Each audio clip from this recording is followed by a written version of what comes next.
Iwaizumi stared at the Polaroid picture that was sitting on his table, taken what felt like decades ago, when he was still a student in Aobajosai. His green eyes flickered in the candlelight as he gazed over the faces of the 4 people that were captured in the picture. Maki and Matsu were grinning into the camera, not yet a couple, but it had been obvious to everyone that they'd end up together sooner or later. Iwaizumi groaned as he took yet another sip of beer just to realize that the can had already been emptied a while ago. His hand reached to another can that was sitting next to the photo and opened it as fast as if his life depended on it. The beer was warm and tasted like piss, but he couldn't be bothered. After all, he wasn't drinking alcohol at this time of the day for fun, but to wash away the heavy feeling in his chest. Although he secretly knew that it wasn't going to help. Trying to find Oikawa at the bottom of a bottle had never helped, and it would never help in the future either. But what else could Iwaizumi possibly do to cope with the feeling of loneliness that sneaked up on him multiple times a week? He had tried to move on for so long just to come to the realization that forgetting one's first love wasn't as easy as he had hoped. The mayor scanned over his phone's display trying to figure out what time it was. He had to blink a couple of times to get rid of the blurriness that was caused by both his exhaustion and the alcohol in his veins. 6:45 a.m. Iwaizumi's fingers worked against his will and tapped against the call button, only to be greeted by a familiar, enthusiastic voice of a certain setter a couple of seconds later. Yahoo, Iwa-chan, you're up so early. Did you miss me so badly that you called before work? Yeah, I missed you so badly I can barely breathe, but I promise this will be the last time that I lose my control and call. Sorry, did I disturb you? I know I shouldn't be calling this late. No, are you okay, Iwa-chan? You sound kinda weird. Must be the connection. Yeah, right, the internet connection kinda sucks here lately. Anyways, don't worry about calling, it's not that late here yet. I'm in bed waiting for Ishijima anyways. He's been out drinking with his teammates. Iwaizumi's heart began to hurt at the sound of a certain name. He hated the way he couldn't stop the pain once it began. He's been out drinking a lot these days. But who am I to judge, getting wasted almost every day trying to forget you and miserably failing at it? Yeah, he's been out a lot. It's kinda lonely these days. You should just come back then. I'm sorry, I sound like a terrible husband. I'm glad he has fun. It's my fault for not properly socializing since we've moved here. No, it's Ishijima's fault for leaving you alone all the time. He should know better. He should know how much you hate being alone and that you need him. You should visit sometimes. Yeah, maybe I should. I miss you. The old team misses you a lot. They'd be happy seeing you again. Oh, Iwa-chan, let's talk tomorrow, okay? Wakatoshi just came back. Bye. With this, Oikawa had ended the call, and now the only sound heard in Iwaizumi's room were his cries. He swore that this would be the last time he called Oikawa. The sound of keys rattling in the door's lock echoed through the hallways. The setter jumped out of bed, mindlessly throwing his phone onto the pillow and rushed to the door. Wakatoshi, have you had fun today? Oikawa smiled as he jumped into his boyfriend's arms, who just stood in the hallways without returning the hug. The ace smelled like beer. Yeah, it was fun, Oshijima said as he pushed the setter away to take off his shoes. That's great. Oikawa tilted his head. His chocolate brown eyes were now gazing over the bruise on his husband's neck. How did you get that bruise? At practice. You should take better care of yourself. I'll prepare a bath for you. No need, I can do that myself. I'm not a child, Toru. I know that you can do it yourself. I just wanted to... Why are you still awake anyways? It's late. You have a practice match tomorrow. Jeez, I just wanted to wait for you. Is it that bad? Sleep is important. Yeah. Oikawa muttered, trying to ignore the heavy feeling in his chest that was starting to get impossible for him to bear. Oh hey, how about we take a shower together? Oshijima raised his eyebrows. Judging by the way you currently wear your hair, you've already showered. I have indeed showered already, but you know, we could do some stuff wedded couples do. I miss your touch. I'd rather not. I'm tired. Just go to sleep.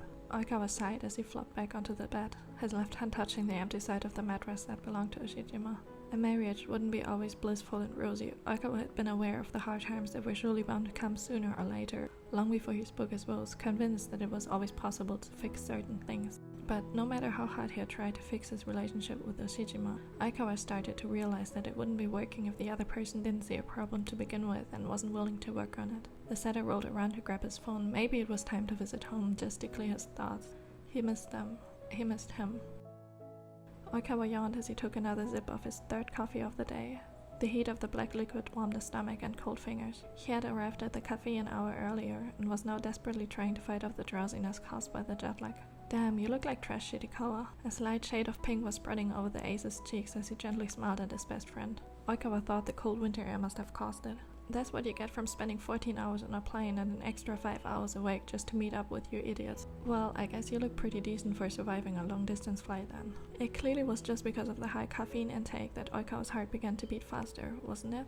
Where are the other 2 idiots? You mean the meme team? Yeah, I mean the dream team. Probably late, cause they were no, we weren't. Yes, we were, Matsukawa said as he sat on one of the empty chairs, pulling his boyfriend onto the seat next to him. Why are you lying? Why are you so embarrassed to admit that we were? We were not. We were not. Clearly one of you is telling white lies. I just haven't yet figured out which of you it is.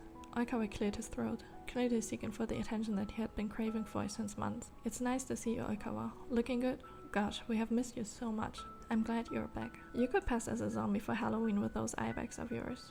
A pretty zombie though, Hanamaki added with a smile. Wow, thank you, that's what I needed to hear. Really? Yeah.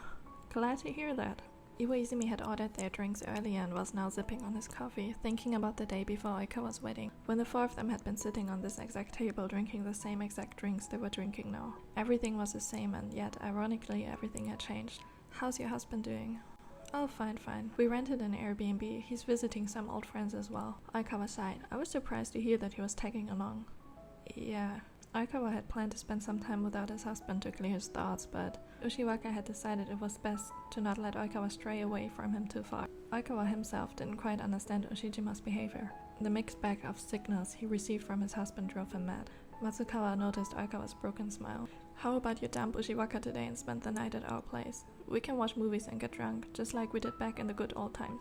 The setter's eyes began to sparkle. That sounds great, I really missed you guys. Iwa-chan, will you tag along too? Iwaizumi nodded as a warm feeling of happiness began to spread through his body. 5 p.m. at Hanamaki's and Matsukawa's apartment. Why do you all only have iPhone charging cables? Oikawa whined. It's not our fault you use an Android phone. Matsukawa, who was sitting on one of the futons that were spread out on the floor in front of the TV, laughed. But my phone is running out of battery. Dude, just buy a new cable at the convenience store, it's just across the street. No, that's a waste of money. The Airbnb is just around the corner too. I'll just go and get the charger. I'll be back in 15 minutes or so. I'll come with you. You don't have to, Iwa-chan. You're stupid, you'll probably get lost. I've only been away for 2 years. I still know the streets like the back of my hand. Yeah, sure. Iwa, you really just want to go with him because you've missed him, don't you? The ace in his setter. And much like no other, off you go into the wilderness in search of your true feelings. What is wrong with you two? Just ignore them, let's go. The Airbnb was a 5-minute walk from the meme team's apartment. It was cold and dark with stars illuminating the winter sky. Seems like Wakatoshi is home. Iwaizumi scrunched his nose at the thought of seeing Oikawa's husband. I'll just wait for you outside then. No, just come in. It's cold outside, I don't want you to get sick. I won't get sick this easily. Let's go in, no arguing. Iwaizumi rolled his eyes as he got pulled into the apartment by Oikawa just to be greeted by Tendo, who was currently laying under Ushijima, undressed. What are you doing here? I should be asking that. Wakatoshi, Toru, is this what you call drinking with old teammates? Cause to me it looks more like you're fucking old teammates here. I'm sorry. I'm sorry, is that all you have to say? A fucking I'm sorry is all I get? Well, there's no point in denying it after all. Yeah, there's no point in denying. You piece of shit, who do you think you are, going around breaking us out without feeling even the slightest bit of shame? Iwaizumi stormed towards Ushijima and grabbed him by the collar of his shirt. Tendo quickly rolled to the side and off the bed as he tried to escape Iwaizumi's raging anger. What the fuck is wrong with you? Did you forget it? Did you forget the day you spoke your vows? Did you fucking forget how you said you treat Oikawa right? You fucking piece of... The sound of Oikawa's laugh snapped Iwaizumi out of his rage, and his heart dropped as he saw how tears began to form in the setter's chocolate brown eyes. There was no point of beating Ushiwaka up, at least not now, not in front of Oikawa. Iwaizumi had let go of Ushijima's collar and grabbed onto Oikawa's hand, pulling him out of the apartment and back to where Matsukawa and Hanamaki were waiting for their return. The ace knocked against the wooden door, greeted by Hanamaki, whose smile turned into a confused frown. What happened? Oikawa? Oikawa tried to keep his composure, but the harder he tried to, the more of his tears were dropping onto the floor underneath him. He cheated on him. What? Matsun, hurry up and get your ass over here already. What? Why you're yelling at me? Oikawa? Oikawa sank onto his knees, his fingers clenched onto Iwaizumi's wrists, who pulled the setter into his arms. Iwaizumi couldn't count all the nights he had broken down to his friends begging for their help to finally close this chapter of his life, so that he could finally move on. Countless times he had tried to deny his own feelings, picturing Oikawa like a closed book that was sitting on the shelf above his desk, which Iwaizumi swore to never open again. And yet he kept coming back to read the pages of the words of what could have been if he had only confessed his feelings back then, instead of letting the past rest in the back of his mind.